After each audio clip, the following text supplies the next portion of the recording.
नमस्कार बच्चों, स्वागत है आपका सिद्धि क्लासेस में। आज हम लोग क्या करने वाले हैं कि समाज विज्ञान के जो हमारे इतिहास के जो प्रश्न हैं, यूरोप में राष्ट्रवाद, उसको क्या करने वाले हैं, हम लोग आज कवर करने वाले हैं। तो आशा करता हूं कि आज का सेशन आपको क्या लगेगा, बहुत ही ज़्यादा आपके लिए महत्वपूर्ण होगा। तो हम लोग ज़्यादा समय न लेते हुए क्या करते हैं, हम लोग अपने सेशंस को आगे बढ़ाते हैं। तो ये इतिहास के पहले चैप्टर्स के हमारे वीवीआई क्वेश्चंस हैं।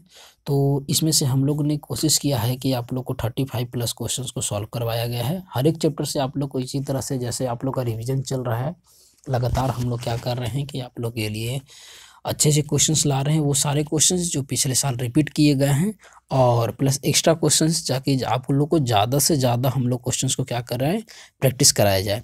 ठीक है, तो हम लोग क्या करते हैं, वीडियो को आगे बढ़ाते हैं हम अपने क्लास को। तो जो हमारा पहला क्वेश्चन पूछा गया है वो है कि हंगरी की राजधानी क्या है। तो हंगरी की राजधानी क्या है, इसका जो ऑप्शन दिया गया है वो रहा है कि तुर्की है, बुडापेस्ट है, प्रसा है या फिर सीडान है। तो जो हंगरी की राजधानी है वो क्या है आपका, बुडापेस्ट। ठीक है, तो इसका जो आंसर है वो ख जो होगा वो सही आंसर हो जाएगा। आराम से आप लोग बने रहें, ठीक है। हाँ, क्योंकि क्वेश्चंस हमारे लंबे होने वाले हैं। हम लोग ने एक सेशन में सारे क्वेश्चंस जो यूरोप में राष्ट्रवाद क्वेश्चन से जितने भी ऑब्जेक्टिव हमारे पास बने हुए हैं, हम लोग सारे क्वेश्चंस को क्या किए हैं, कवर किए हैं। अगला क्वेश्चन जो पूछा गया है, लाल कुर्ती का गठन किसने किया था। मेजनी ने, काबूर ने, गेरिबाल्डी ने या फिर बिस्मार्क ने। तो जो लाल कुर्ती का जो गठन किया था वो गेरिबाल्डी ने किया था। तो ये जो इसका आंसर जो होगा वो ग जो होगा वो सही आंसर होगा। क्वेश्चन नंबर 3 की बात करें हम लोग, तो बोल रहा है कि जालवेरिन एक संस्था थी, व्यापारियों की, क्रांतिकारियों की, बुद्धिजीवियों की या फिर सामंतों की। तो जालवेरिन जो एक संस्था थी वो थी व्यापारियों की। तो जो इसका आंसर है वो क जो होगा वो सही आंसर हो जाएगा। क्वेश्चन नंबर 4 की बात करें तो 1829 में एड्रियानोपुल की संधि किस देश के साथ हुई थी। हंगरी के साथ, तुर्की के साथ, यूनान के साथ या फिर पोलैंड के साथ। तो इसका जो संधि हुआ था वो तुर्की के साथ हुआ था। तो जो इसका आंसर है ये ख जो होगा हम लोग का सही आंसर होगा। आशा करता हूँ कि आप लोग नोट करते हुए जा रहे होंगे, और नहीं तो अगर आप लोग नोट नहीं कर रहे हैं तो हमारे सारे पीडीएफ आपको हमारे चैनल सिद्धि क्लासेस टेलीग्राम चैनल पे आपको मिल जाएगी, जिसका लिंक जो है वो डिस्क्रिप्शन बॉक्स में क्या किया गया है, दिया गया है। तो वहाँ से भी आप लोग क्या कर सकते हैं, डाउनलोड कर करके आप वहाँ से रिवीजन कर सकते हैं। ठीक है, आगे हम लोग क्वेश्चंस की तरफ बढ़े तो क्वेश्चन नंबर 5 में बोला है कि ओटो को निम्न में से कहाँ का राजा घोषित किया गया है। तो ओटो को निम्न में से कहाँ का राजा घोषित किया गया है, ये हमारा प्रश्न है। तो ऑप्शन है रूस, यूनान, फ्रांस, जर्मनी। तो जो ओटो है उसको जो घोषित किया गया है वो घोषित किया गया है हमारा यूनान का। तो ये इसका आंसर है वो ख हो जाएगा। 5 का ख जो है हमारा सही आंसर हो जाएगा। अगले क्वेश्चंस की बात करें तो बोल रहा है कि सीडान का युद्ध कब हुआ था। तो यहाँ पे हम लोग को लिखा गया है सीडान। ठीक है, तो सीडान का जो युद्ध हुआ था, ऑप्शन है आपका 1867, 1868, 1870 या फिर 1871। तो जो सीडान का जो युद्ध हुआ था वो आपका हुआ था 1870 में। तो इसका जो आंसर है वो ग हो जाएगा। ठीक है, आगे क्वेश्चन की तरफ अगर हम लोग बढ़े, क्वेश्चन नंबर 7 में तो बोल रहा है कि क्वेश्चन नंबर 7 में कि गॉस्टिन की संधि किस वर्ष में हुई थी। तो 1864 में, 1865 में, 1866 में या फिर 1870 में। तो गॉस्टिन का जो युद्ध हुआ था, ठीक है, गॉस्टिन का जो संधि हुआ था वो हुआ था आपका 1865 में। तो जो इसका आंसर है 7 का ख जो है वो सही आंसर हो जाएगा। क्वेश्चन नंबर 8 में बोला गया है कि क्रीमिया का युद्ध किस वर्ष हुआ था। तो क्रीमिया का युद्ध किस वर्ष हुआ था, 1854 में, 1855 में या फिर 1856 में या फिर 1860 में। तो जो क्रीमिया का जो युद्ध हुआ था वो हुआ था आपका 1854 में। तो जो इसका आंसर है वो क जो है वो क आंसर सही हो जाएगा। ठीक है, आगे क्वेश्चंस की बात करें, क्वेश्चन नंबर 9 में बोल रहा है कि मेटरनिख का पतन कब हुआ था। मार्च 1848, अप्रैल 1848 या फिर मई 1848 या फिर जून 1848 में। तो जो मेटरनिख का जो पतन हुआ था वो हुआ था आपका मई 1848 में। तो जो इसका आंसर है वो ग जो होगा, यानी कि 9 नंबर का ग हमारा सही आंसर हो जाएगा। अगले क्वेश्चन की बात करें, नेपोलियन संहिता कब लागू किया गया था, यानी कि नेपोलियन द्वारा उसका संहिता कब लागू किया गया था। तो 1789 में, या फिर 1791 में, या फिर 1801 में, या फिर 1804 में। तो जो नेपोलियन संहिता था वो 1804 में लागू किया गया था। जो इसका आंसर है वो घ जो है वो सही आंसर हो जाएगा। ठीक है, आगे क्वेश्चंस बढ़ते हैं। क्वेश्चन नंबर 11 में बोला गया है कि काउंट काबूर की मृत्यु कब हुई थी, 1800 में, या फिर 1862 में, या फिर 1864 में, या फिर 1866 में। तो जो इसकी जो मृत्यु हुई थी वो ही थी 1862 में। तो जो इसका आंसर है आपका ख जो है वो सही हो जाएगा 11 नंबर का। क्वेश्चन नंबर 12 बोल रहा है कि किस वर्ष यूनान को एक स्वतंत्र राष्ट्र घोषित किया गया, यानी यूनान को अपना स्वतंत्र राष्ट्र घोषित कब किया गया, 1830 में, 1832 में, 1834 में, या फिर 1836 में। तो यूनान को जो स्वतंत्र राष्ट्र घोषित किया गया था वो था 1832। तो जो इसका आंसर है वो ख जो है वो सही हो जाएगा 12 नंबर क्वेश्चन के लिए। 13 नंबर क्वेश्चन की बात करें, बोल रहा है कि इटली एवं जर्मनी वर्तमान में किस महादेश में है। तो इटली और जर्मनी वर्तमान में अभी यूरोप में है। तो जो इसका आंसर है वो क हो जाएगा। ठीक है, आप लोग साथ साथ नोट भी कर सकते हैं, नहीं तो फिर आप लोग जितना ज़्यादा से ज़्यादा क्वेश्चंस को आप लोग रिवीजन करें तो ही आप लोग के लिए क्या होगा, ऑब्जेक्टिव में सही आंसर हो जाएगा। अगला जो क्वेश्चन है, किस युद्ध के बाद जर्मनी का एकीकरण पूरा हुआ था, प्रसा डेनमार्क का युद्ध, या फिर सीडान का युद्ध, या फिर शिराओ का युद्ध, या फिर क्रीमिया का युद्ध। तो ये जो संबंध हुआ थी जर्मनी का एकीकरण हुआ था वो हुआ था सीडान का युद्ध के बाद। तो यहाँ पर सीडन लिखा हुआ है, तो ये सॉरी यहाँ पर क्या होगा, सीडान का युद्ध होगा। ठीक है, जो ऑप्शन नंबर ख है ये हमारा क्या हो जाएगा, सही आंसर हो जाएगा। क्वेश्चन नंबर 15 की बात करें। क्वेश्चन नंबर 15 में बोल रहा है कि फ्रांस में किस शासक वंश की पुनर्स्थापना वियना कांग्रेस संधि की द्वारा की गई। तो ऑप्शन है आर्लिया वंश, या फिर ब्रूओ वंश, या फिर हैब्सबर्ग, या फिर जारशाही। तो ये जो किया गया था ये किया गया था ब्रूओ वंश। तो जो इसका आंसर है, ठीक है, ये हमारा ऑप्शन क्या हो जाएगा, ख जो है ये हम लोग का क्या हो जाएगा, सही आंसर होगा। यानी कि 15 नंबर का ख को हम लोग क्या बोलेंगे, सही आंसर है। क्वेश्चन नंबर 16 बोल रहा है कि मेजनी का संबंध किस संगठन से है। तो मेजनी के द्वारा किस संगठन का गठन किया गया था। तो इसका जो आंसर है ये आंसर क्या हो जाएगा, मेजनी ने किया था कार्बोनारी का गठन। तो इसका जो आंसर है वो घ जो होगा वो सही आंसर होगा।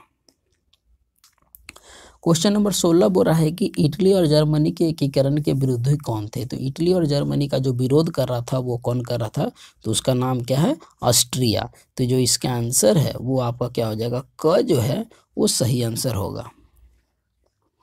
उसके बाद जर्मनी का एकीकरण किस वर्ष हुआ।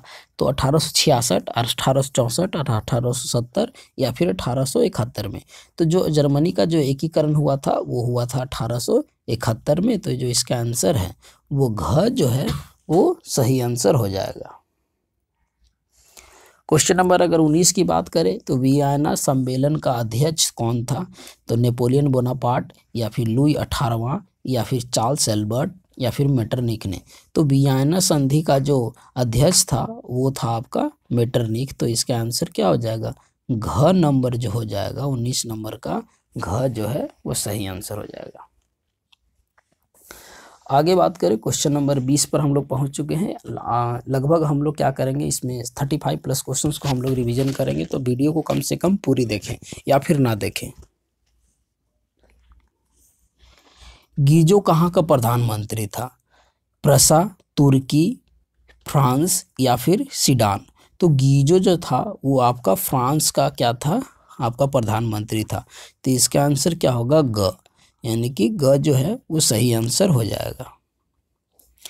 21 नंबर क्वेश्चन की बात करें, बोल रहा है कि शेडोवा का युद्ध किनके बीच हुआ था।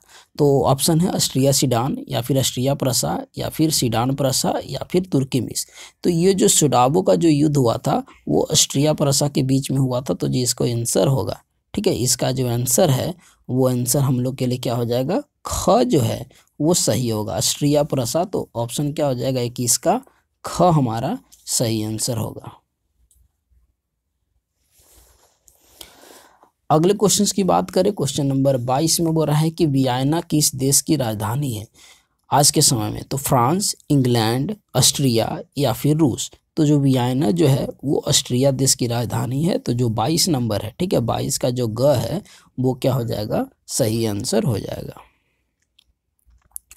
क्वेश्चन नंबर 23 में बोल रहा है कि यूरोपीय सभ्यता का पालन किसे कहा जाता है? इटली को, फ्रांस को, इंग्लैंड को या फिर यूनान को। तो सभ्यता का पालन किसे कहा जाता है? तो वो कहा जाता है यूनान को। तो जो इसका आंसर होगा वो घ हमारा सही आंसर हो जाएगा।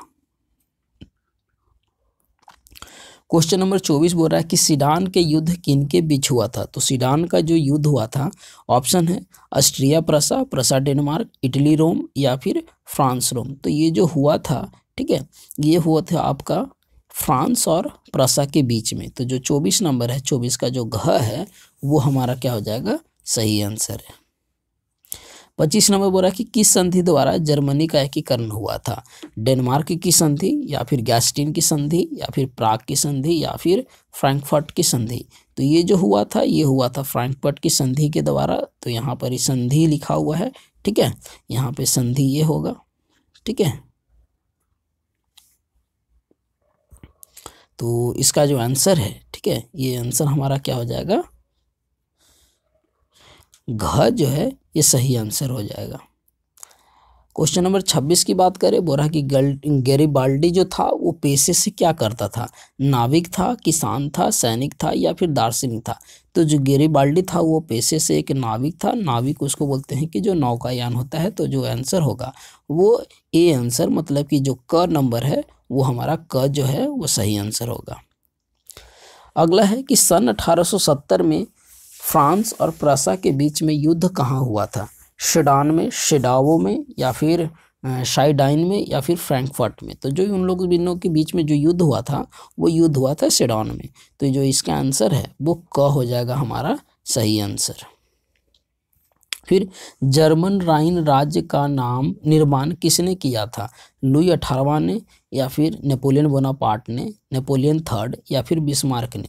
तो इसका जो गठन किया गया, निर्माण किया गया था, ये किया गया था नेपोलियन बोनापार्ट के द्वारा। तो जो इसका आंसर है वो ख हो जाएगा, ठीक है। अगला जो क्वेश्चन है, यूरोप का मरीज किसे कहा जाता है? प्रसा को, ऑस्ट्रिया को, तुर्की को या फिर ब्रिटेन को। तो यूरोप का जो मरीज कहा जाता है, ठीक है, वो कहा जाता है आपको तुर्की को। 30 नंबर में क्वेश्चन पूछा है, यंग यूरोप की स्थापना किसने की थी? यानी यंग यूरोप की स्थापना किसके द्वारा की गई थी? कावूर के द्वारा, बिस्मार्क के द्वारा, मेजनी के द्वारा या फिर गैरिबाल्डी के द्वारा। तो जो इसकी स्थापना की गई थी वो की गया था मेजनी के द्वारा। तो जो इसका आंसर है वो 30 का जो ग हो जाएगा ये हमारा क्या हो जाएगा, सही आंसर हो जाएगा। क्वेश्चन नंबर 31 में पूछा गया है कि वियना कांग्रेस कब हुआ था? 1815, 1818, 1820 या फिर 1848 में। तो ये जो संधि हुआ था, ठीक है, ये वियना कांग्रेस कब हुआ था? 1815 में। तो जो इसका आंसर है क, ये सही आंसर हो जाएगा।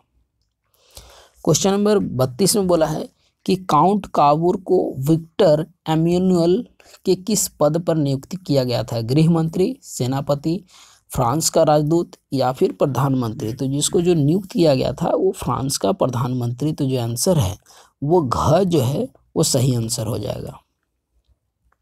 अगला, रक्त और लौह की नीति अवलंबन किसने किया था?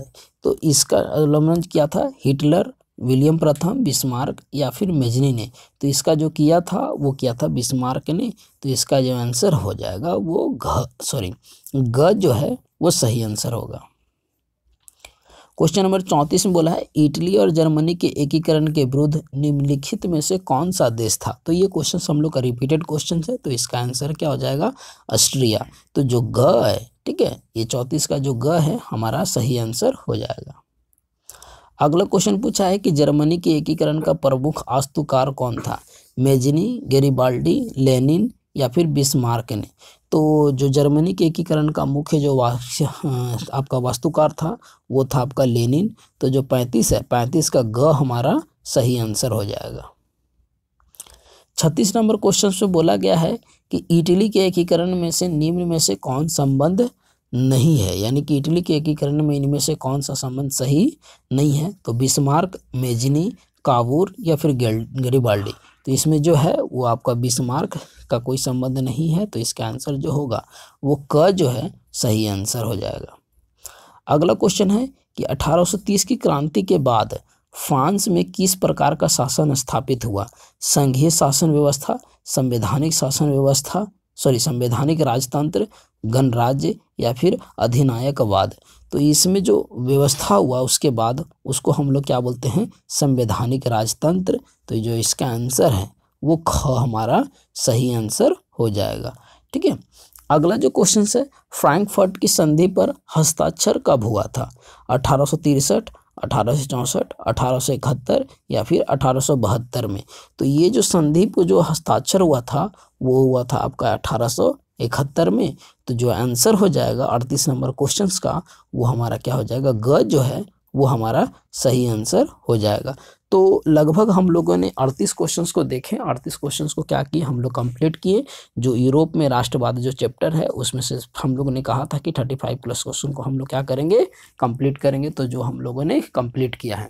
अगली जो क्वेश्चंस है वो हम लोग का है समाजवाद और आपका साम्यवाद, उस चैप्टर के साथ आगे करेंगे। तो आशा करता हूँ कि आप लोग को वीडियो पसंद आई होगी। तब तक के लिए क्या करें, हमारे साथ बने रहने के लिए हमारे चैनल को क्या करें? सब्सक्राइब करें। धन्यवाद।